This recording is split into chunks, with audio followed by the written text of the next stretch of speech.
Well, hello again, everybody. This is John Norris at Trading Perspectives. As always, we have our good friend Sam Clement. Sam, say hello. How's it going, John? Sam, I'm doing absolutely fantastically. You know, I've been off on vacation the last several days or thereabouts, and while I didn't have to drive up and down the nation's highways and byways because I actually flew this time, I will tell you this, that I remember years ago, probably about 2 decades ago, I had the entire family in the car, and we stopped at a convenience store outside of Darlington, South Carolina on I-20 on our way to Sunset Beach, North Carolina. And trust me, this is going somewhere. And I've got to tell you, that convenience store and gas station was absolutely jam-packed with people. I didn't have any choice. I was out of gas. I mean, no one wants to stop with a couple small kids in the car. The place was groaning with people, and everyone was very frustrated. Guy working behind the counter appeared to be the proprietor of it. And when I got up there, I said, man, you guys are busy as all get out. And he said, buddy, if I'm not busy during the summertime, I'm not working during the winter. I mean, I'm not eating during the wintertime. Yeah. And simply put, you have vacationers on their way to Myrtle Beach and all that stuff on I-20, at least where I was. I think it was I-20, might have been I-95 in any event. I think it was 20, actually. Doesn't really matter, does it? No, it doesn't. and so I bring that up because, you know, the way that guy was about the summertime was, hey, I understand I'm going to be working my butt off during the summertime, but if I'm not working my butt off during the summertime, I'm not eating during the wintertime. You could say really the same thing about the movie industry in a lot of ways. Yeah, they kind of have to strike while the iron's hot. You know, it's they have a few weekends where it really all seems to line up together, where everything comes together, and a few good movies seem to really just blow it out of the water. And it's really what we've experienced over the last couple days and this past week between Barbie and Oppenheimer, and you know, just the obsession that we've seen in the media about those two movies. And I told you I went and saw Oppenheimer. It was fantastic, but when I went and saw it, not probably the best time to be seeing a movie, 8 o'clock at night on a Sunday, but yeah, they were clearly just trying to show it and the Barbie movie as much as possible. And I've told you this before, and I think when we talked about movies before, I don't really go to the movies. Yeah. This is I think, first movie I've seen in a theater in Birmingham. It was really packed.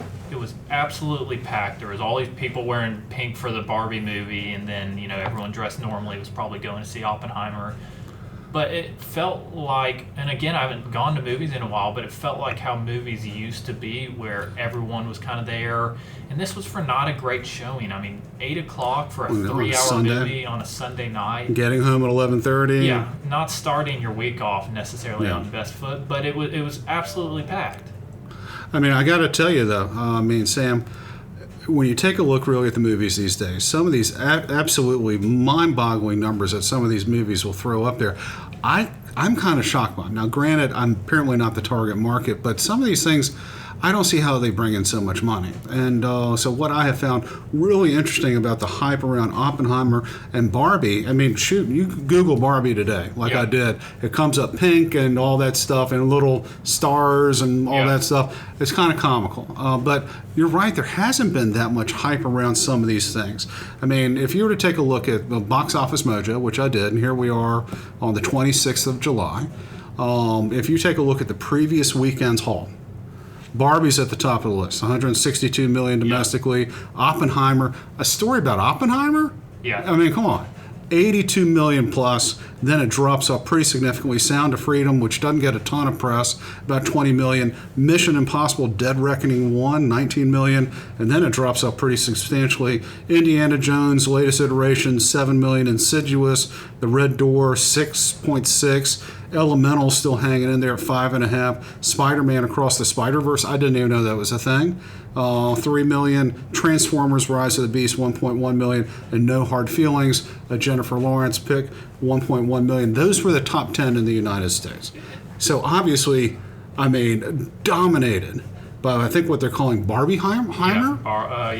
Yeah. So what do you think? What do you make of this? Because right now we take a look at Barbie and Oppenheimer, and right now it appears as though these two are going to crush it in terms of their budget, their marketing allowance, all that stuff. They've even gotten great reviews. I mean, according to Rotten Tomatoes, Barbie's at 90% and Oppenheimer's at 94%. The 90% for Barbie really kind of shocked me because it looks, just from the television commercials, as though something I would rather eat my eyeballs than go see this movie. Yeah, I was a little disappointed in the, the data of. I mean, again, I went and saw Oppenheimer. I thought it was awesome, and to get blown out of the water by a Barbie movie, that I'm with you. You couldn't pay me to go watch that.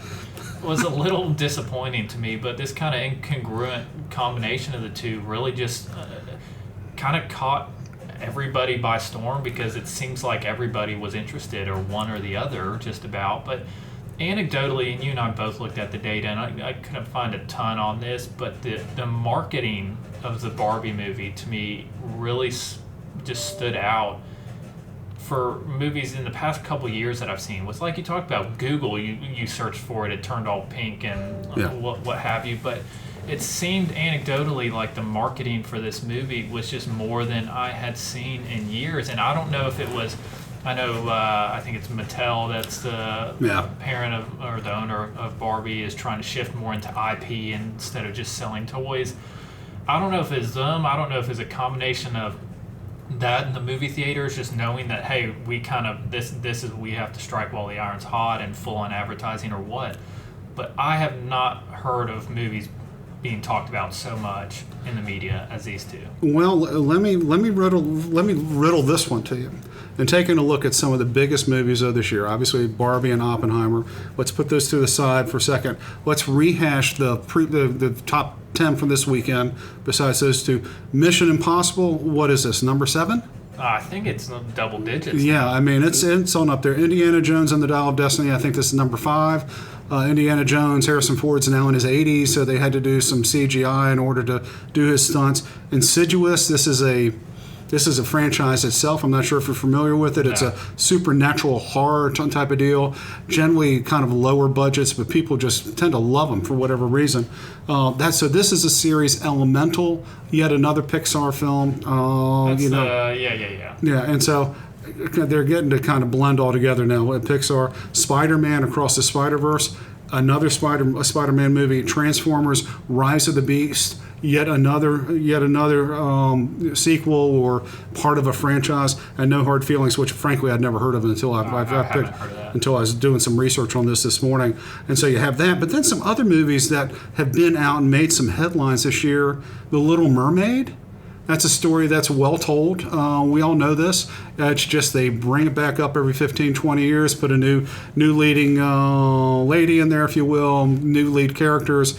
That kind of disappointed, truthfully, although well received and by all accounts well acted. Kind of, it did not crush it at the box office. I think it made a little bit of money. It was not the blockbuster Disney was hoping for, nor was Ant-Man and the Wasp. As much as I like Paul Rudd, I didn't even know this was coming out, but yet another Ant-Man movie. However, and so you see all these franchises, not all these franchises out there. Is this really original storytelling? And that's the reason why I think maybe you're seeing some of these kind of franchises not really doing all that well. Mention Mission Impossible.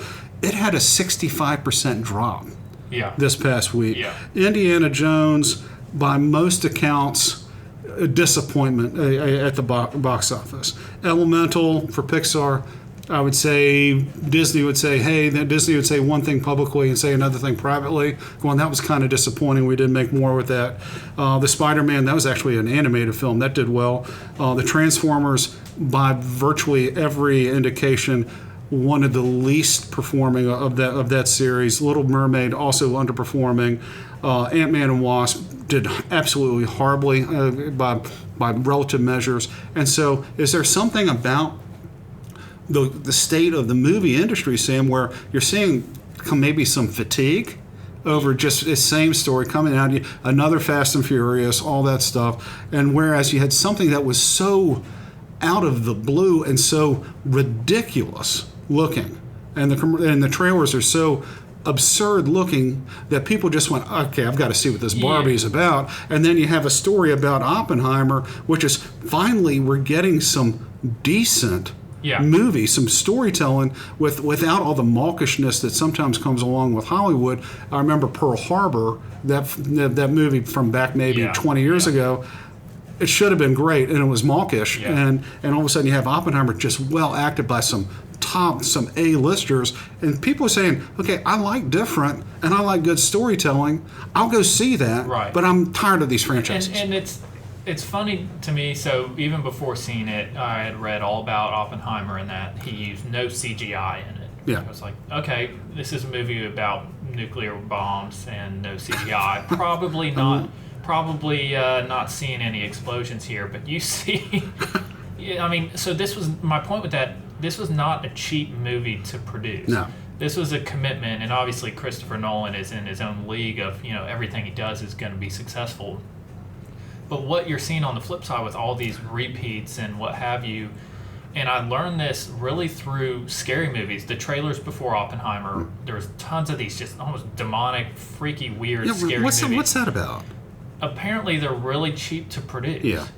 So these people, and I'm sure a lot of these are the same outside of paying Tom Cruise and what have you for those, but these sequel movies, you can kind of, you're not writing a new script for the most part. Well, sort of like that Insidious. It's made 72 million or thereabouts domestic box office. Its budget was 15 to 20 million bucks. Exactly. So you get, 10 to 20 million dollars. We do a pretty, D plus, C minus. Some actors you may or may not have heard of. I think Rose Byrne is in there, but she's, while very attractive, is kind of in the where have they been file and all that stuff. So yeah, you're not paying these outrageous salaries. But it kind of begs the question: why would they not keep doing that? It's like hitting a bunch of layups or a 2-foot putt. You can do that all day and score a lot of points doing that. And so, obviously consumer preferences clearly point more towards those big movies, those bigger budgets. I mean, I heard Barbie almost, made the globe run out of pink paint, legitimately. Oh, come on. There was shortages of pink paint due to the movie. So but the commitment, whether the movie's good or not, the commitment to this big production, this big film, unless consumer preferences shift even more towards that and people stop going, enough people saw Mission Impossible that Tom Cruise is going to buy another house or yacht or something. I mean, they're making enough money on these to keep doing it. And if I'm a producer, honestly, if I'm bringing home tens of millions of dollars each time I do one of these, don't really care how good it is. And the thing is, what I've been kind of bamboozled with is some of these movies are getting some outrageously good sort of ratings from Rotten Tomatoes, and it kind of makes me wonder whether or not there's some sort of bias towards the studios, or maybe some of these people don't really want to tell the truth. I don't know. Mission Impossible Dead Reckoning Part 1, it got a 96% favorability rating at Rotten Tomatoes. That's on up there with all-time classics. Yes. So is that truly the worth of this movie? It's one of the best films ever made? I don't know. You tell me. It sounds like, just anecdotally, I watch movies a decent bit, and I'll look up the ratings before, and it seems like they're all either really, really good now. 90 or above used to seem like it's like, oh my gosh. Yeah. I have to watch that. That's Oscar worthy. Yeah, like I have to watch this movie. And now it seems like if it's like kind of backed by the people producing it, then it's going to get a really good rating. And also like Spider-Man Across the Spider-Verse. Yeah. That got a 96% favorability rating at Rotten Tomatoes. As I mentioned, Barbie is at 90%. It's really kind of hard to find one that's under 70% really on this list, with the exception of Insidious, the Red Door, but that's kind of that $15 million schlocker demon type movie that you're probably not going to have your serious reviewers go, I think this is a great film, because it's not designed to be a great film. And Sound of Freedom kind of seems like the same way. I think it's around a 70. It's around a 70. But the audience score on it is a 99. So and again, that's an independent movie that wasn't from one of the big production studios, and it seems like it has become more of a voting contest on if you support and like the people creating it. So after seeing Oppenheimer, after seeing what's happened with Barbie, do you think Hollywood, using the generic term, has done enough to salvage what has been kind of a lackluster year for the movies just in general, understanding that there's been a couple of home runs. Super Mario Brothers at the beginning of the year turned out to be a blockbuster.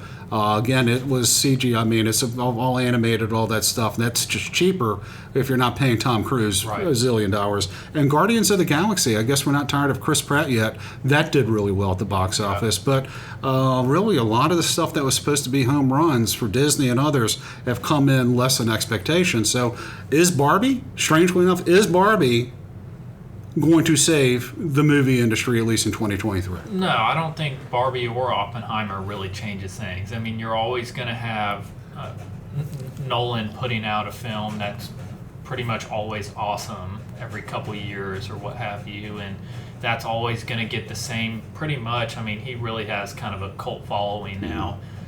It's going to get that kind of big, feeling, social media, all that Oppenheimer had. And maybe, we start to get a little more with things like Barbie, but it seems like the trend again is just, hey, let's just pump them out and, take our money and go home. Yeah, and cool. I don't think that's going to change because the money shows that it shouldn't change. Yeah. Why would you stop producing something that costs $15 million and makes you $50+ million? You shouldn't stop doing that at all. You should just ramp up how many you can do. I mean, if that's scalable, that you would think there's more of those. Well, the thing that's crazy about it is they do pump these out like nobody's business. And if you didn't know it, all you have to do is go to your Netflix and see recent releases, and most of them are just horrible. Not even worth the time. Not even worth the time. So does that say something about our society just in general? That, okay, just make it and we'll show up. Yes. Again, while some of these series are doing less than anticipated, I got to tell you, I mean, Spider-Man's bringing $375 million across the country. Indiana Jones, and for all the tepidness that we've seen, still has generated about $160 million in the United States. And Elemental, which is a disappointment for Disney, $140 million. People are still seeing this, still going to buy tickets, maybe not as much as what the studios would like or had hoped for. That's still a lot of money being generated. Do you think there's going to be any sort of change at all? Or, again, sort of like you said, is it just build it and they'll come? It's the latter, and I told you or said at the beginning how unfortunate I think it is, and how much of a statement it is that Barbie dominated Oppenheimer by so much. I mean, a movie with my favorite director of all time and some of the best actors that are still acting, getting blown out by a pink set with Margot Robbie and Ryan Gosling, but. Little something for everyone with those two, I think. I get it. It's clearly, it's not going to change. It's not going to change. It probably shouldn't change, and it's more just a testament to what consumers are willing to take in. And I think that's something, whether it's movies, music, we've talked about it. People, the bar for what consumers expect has just dropped precipitously, by my estimation, to where it makes sense for this. It's the same reason, you go to Italy, you go to Paris and London and see all these awesome buildings that cost so much to build and took forever to build. And, that was something that was important to people at that time.